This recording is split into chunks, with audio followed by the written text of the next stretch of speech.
আপোনালোকে যদি মোৰ ৰেগুলাৰ ভিডিঅ' চাই তেনেহ'লে আপোনালোকে গম পাব যে মই পুৰণা বস্তু নতুন ৰূপ দিবলৈ খুবেই ভাল পাওঁ।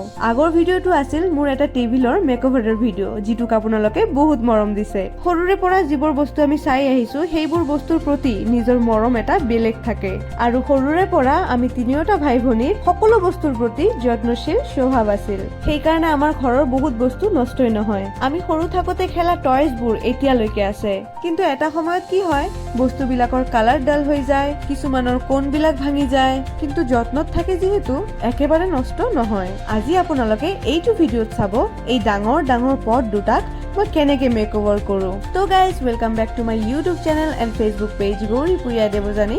মই আপোনালোকৰ দেৱযানী। জয় গুৰু চবকে। এইটো পট বহুত পুৰণা। আমাৰ নিচেই কাষত থকা গাঁও আশাৰীগেন্দিৰ পৰা এই পট দুটা পাৰচেজ কৰি লৈ অহা হৈছে। আমাৰ আশাৰীগেন্দিৰ মাটিৰ শিল্পকলা গোটেই বিশ্বত প্ৰসিদ্ধ।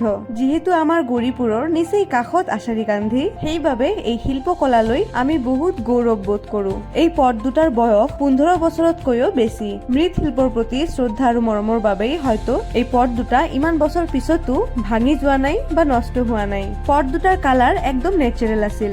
মই ভিডিঅ' লবলৈ পাহৰি থাকিলো। পট দুটাত লগোৱা হোৱাইট বেছটো মই হোৱাইট এক্ৰিলিক কালাৰ আৰু ফেভিকলেৰে ভালকে মিহলাই প্ৰাইমাৰ বনাইছো। এই হোৱাইট বেছটোৰ ওপৰত যিকোনো কালাৰ ধুনীয়াকে বহিব। তাৰ পিছত মই এক কালাৰ ব্লু কালাৰটো মই মিহলাই লৈছো আৰু মই যিখিনি জাগাত ব্লু কালাৰ ইউজ কৰিম বুলি ভাবিছো এই সকলোবোৰ ঠাইত মিহলাই লোৱা ব্লু ৰংটো শেষ হোৱালৈকে ইউজ কৰিছো। এনে কৰোতে মোৰ কালাৰ বিলাকো নষ্ট হোৱা নাই আৰু কামটোও বহুত আগুৱাই আহিছে। এই মুহূৰ্তত মই ৰঙা ৰংটো মিহলাই লৈছো। ব্লু কালাৰটোত যিটো টেকনিক মই ইউজ কৰিছো, এই ৰঙা ৰংটোও যিখিনি ঠাইত মই ৰঙা ৰং ব্যৱহাৰ কৰিম বুলি ভাবিছো এই সকলোবোৰ ঠাইত মই ৰঙা ৰংটো লগাই ল'ম। কিছুদিন আগত মোৰ বাইদেউৰ বিয়া হ'ল। বাইদেউৰ বিয়াত যিবোৰ ঘটি, কুলা, চালনী ইত্যাদিবোৰত ৰং কৰিবলগীয়া হৈছিল সেই ভিডিঅ'টো মই এইখন পেজত আপলোড কৰিছো। আপোনালোকে যদি চোৱা নাই গৈ কিনে চাই আহিব। সেই বিয়াৰ কাম কৰোতেই কিছুমান ৰং বাছি গৈছিল। আজি সেই ৰং বিলাকৰে সৎ ব্যৱহাৰ কৰিম।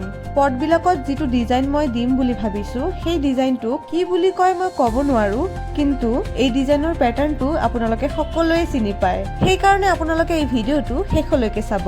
আৰু এই ডিজাইনৰ পেটাৰ্ণটো ভাৰতবৰ্ষৰ কোনটো ষ্টেটৰ পৰা হয় মই জানো আপোনালোকে সকলোৱে ক'ব পাৰিব, তথাপি মই কম কমেন্ট সেকশনত আপোনালোকে ক'ব। তো গাইজ এই মুহূৰ্তে আপোনালোকে জনাওক এই ভিডিঅ'টো আপোনালোকে দুনিয়াৰ কোনটো স্থানৰ পৰা চাই আছে। তেনেহ'লে নেক্সট ভিডিঅ'ত মই আপোনালোকক ধন্যবাদ জ্ঞাপন কৰিব পাৰিম। মোৰ আগৰ ভিডিঅ'ত কমেন্ট কৰিছে বঙাইগাঁৱৰ পৰা বিকি HD চৌধুৰী, বৰপেটা ৰোডৰ পৰা স্বপন কোচ, জ্যোতি দেৱী বঙাইগাঁৱৰ পৰা, বিতুপন বৰ্মন বঙাইগাঁৱৰ পৰা, মাহি চুলতানা গৌৰীপুৰৰ পৰা, বাঙালীপাৰাৰ পৰা মহম্মদা বেগম। ইমান দূৰ দূৰণিৰ পৰা মোৰ ভিডিঅ' চাবৰ বাবে আপোনালোকক সকলোকে বহুত ধন্যবাদ জ্ঞাপন কৰিছো।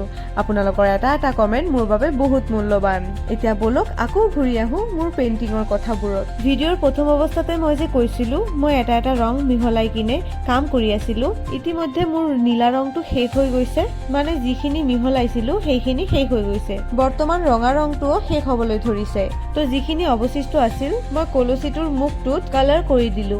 এই ক্ষেত্ৰত মোৰ ৰংটোও ইউজ হৈ গ'ল আৰু এই পটটোৰ ওপৰৰ পৰাও দেখাত ভাল লাগিব।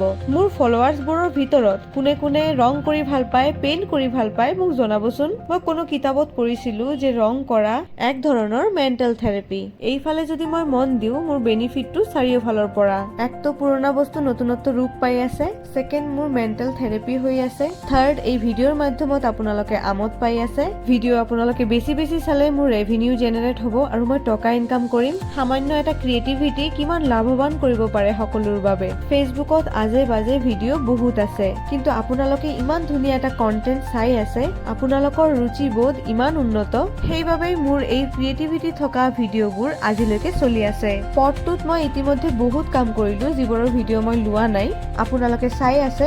এই মুহূৰ্তত মই ডাৰ্ক গ্ৰীণ কালাৰৰ মিশ্ৰণ ৰেডি কৰিছো আৰু এই ডাৰ্ক গ্ৰীণ কালাৰটো মই য'ত ভিডিঅ'ত দিম বুলি ভাবিছো। সকলো ঠাইতে দি কিনে শেষ কৰি বেলেগ এটা মিশ্ৰণ মিহলাম। মোৰ এই পটটো ৰং কৰা শেষৰ পিনেই, বাকী অলপ চলপ টাচ আপ আছে। শেষ লুকটো আপোনালোকে চাবলৈ একেবাৰে নাপাহৰিব। আৰু সামান্য টাচ আপ কৰাৰ পিছত আমি পালো এনেকুৱা ৰূপ। তো গাইজ আজিৰ এই কামটো মোৰ কেনেকুৱা হৈছে আপোনালোকে নিশ্চয়কৈ জনাব। এনেধৰণৰ পুৰণা বস্তু নতুন ৰূপত যদি মই সজাও তেনে ভিডিঅ' মই আপোনালোকৰ লগত নিশ্চয় শ্বেয়াৰ কৰিম। যিহেতু ৰাজস্থানী পেটাৰ্ণত মই পট দুটা ডিজাইন কৰিছো, ৰাজস্থানী পেটাৰ্ণৰ চিগনেচাৰ ডিজাইন মিৰৰ ৱৰ্কটো নাথাকিলে একদম আধৰুৱা হৈ থাকিব, সেইবাবে সেইখিনিও নিদিয়াকে নাথাকিলো। তো গাইজ ভিডিঅ'টো কেনেকুৱা লাগিল কমেণ্ট ছেকশ্যনত জনাবলৈ নাপাহৰিব। মই আকৌ আহিম নতুন ভিডিঅ' লৈ আপোনালোকৰ আগত। তেতিয়ালৈকে আপোনালোকে বহুত ভাল থাকিব আৰু মোক এনেই মৰম দিব। তো guys till then take care, bye বাই।